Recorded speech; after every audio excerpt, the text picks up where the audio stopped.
금강경 세 번째 장, 대승정종분, 대승의 바른 뜻. 대승정종분에서는 이렇게 부처님께서 말씀을 시작하십니다.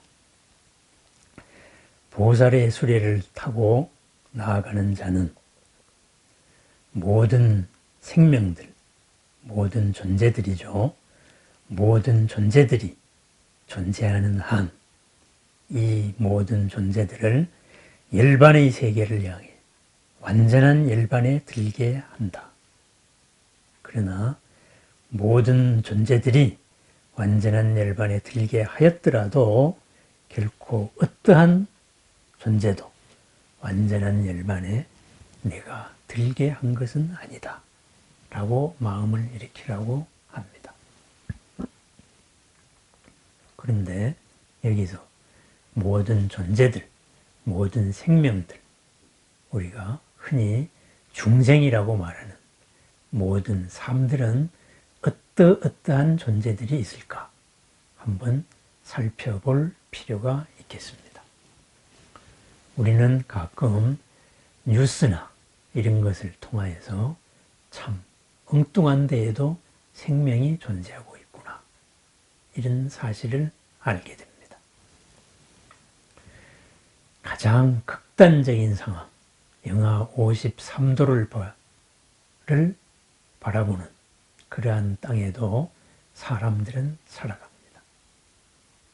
또한 바다 밑 깊은 곳에 햇볕조차 없는 곳, 압력은 지구와 지표면과 상상을 할 수 없는 그곳에서도 생명들은 살아갑니다. 땅속 화산에서 나오는 열과 그리고 누출되는 지하수로 하나의 생태계가 있다고 합니다. 이것이 우리 눈에 보이는 현재까지 관찰된 세계입니다. 그러면은 생명은 과연 우리가 인식할 수 있고 우리의 인식기관으로 파악되고 우리의 지식으로 인정되는 곳에만 과연 생명들이 있을까요? 금강경에서 말하는 생명의 존재 양식, 그 존재 양식에 대해서 한번 살펴보겠습니다. 먼저 알에서 생겨난 것이 있습니다. 그 다음에 태를 통하여 난 것이 있습니다. 그 다음에는 습기, 물이 있어서 생겨난 것이 있습니다. 그 다음에는 호련이 생겨난 것이 있습니다. 이것을 태란, 습, 화, 이렇게 사생이라고 말합니다. 여기까지가 우리 눈에 보이는, 우리가 흔히 인식할 수 있는 아마 생명의 존재 양식들일 것입니다. 그런데 여기에서 한 번 더 나아가서 금강경은 우리의 인식의 범위를 확장을 합니다.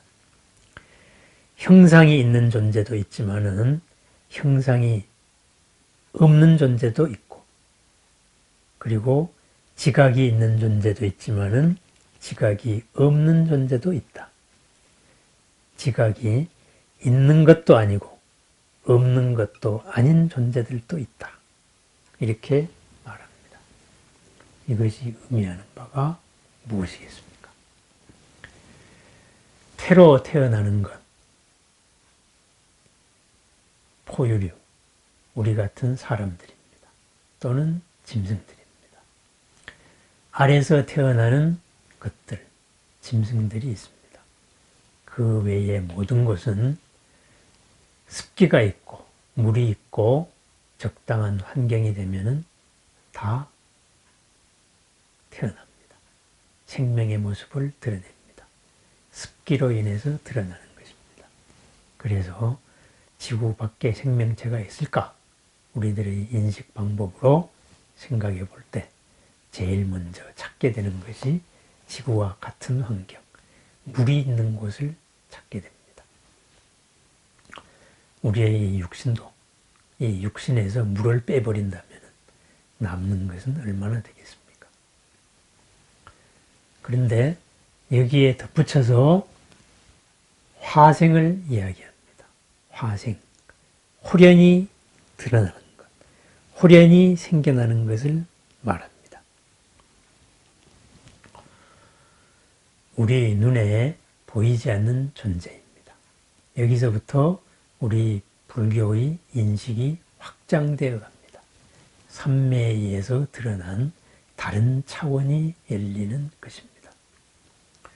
법계에 편만한 부처님이 우리들이 눈에 보일 수도 있습니다. 화생입니다. 우리들이 이 몸을 벗어났을 때, 이 몸을 버렸을 때, 소위 말해서 죽었을 때, 천상계에 태어날 수도 있습니다. 홀연히 태어납니다. 이 몸을 벗었을 때 금생의 덩어리인 몸의 상태, 티베트 불교에서는 홀연히 식이 나타난다고 합니다. 그런 것도 화생입니다. 태란습을 통하지 않는 모든 생명의 존재 방식이 화생입니다. 그런데 그 화생에는 형상이 있는 존재들이 있습니다. 욕심이 바탕을 한 욕계의 모든 하늘에는 형상이 있는 존재들입니다. 인간세 밑의 모든 지옥 다 형상이 있습니다. 거기도 화생입니다. 그런데 삼매의 경지가 넘은 색계에서는 형상으로서의 존재, 범천들의 세상입니다. 거기가 형상으로서의 마지막입니다. 이선 이상의 존재들에서는 형상이 없습니다. 빛의 세계입니다. 그래서 형상이 있거나 형상이 없거나 이런 이야기들이, 이런 표현이 있게 되었습니다. 그러면은 형상이 있거나 형상이 없거나 형상이 없어도 있는 것이 있습니다. 무언가를 대상으로 지각하는 그러한 정신적 존재일 수도 있습니다. 정신적 존재이지만은 나와 남을 구별하는 그런 지각이 있는 존재들이 있을 수 있습니다. 그 지각이 너무나 미세하여서 지각이 있는 것도 아니고 없는 것도 아니고 잘 파악이 되지 않은 존재들도 있습니다. 바로 무색계의 영역이 됩니다. 삼계에 통하여서 모든 존재하는 양식들, 생명의 존재 조건들, 그것들이 바로 우리 보살의 큰 수레를 타고 보살의 삶을 살아가는 사람들이 바로 제도 대상입니다. 겉모습으로 업의 크기로는 하늘나라의 천신들, 우리보다 더 위대하고 큽니다. 그렇지만은 부처님 앞에 아침 발언을 하고 예배를 하고 발언을 올리고 기도를 올린 다음에는 우리는 신중단을 향하여 반야심경을 읽습니다. 더 나은 존재들이라도 근본적인 크나큰 진리로 가는 길에서는 우리들의 후배일 수도 있습니다. 너무나 뛰어난 스승도 길 가는 어린아이의 한마디에 새로운 면을 발견할 수 있기 때문입니다. 삶의 도처에서 생명이 존재하는 그 모든 곳에 금강과도 같은 번개를 내리는 사람들, 바로 보살들입니다.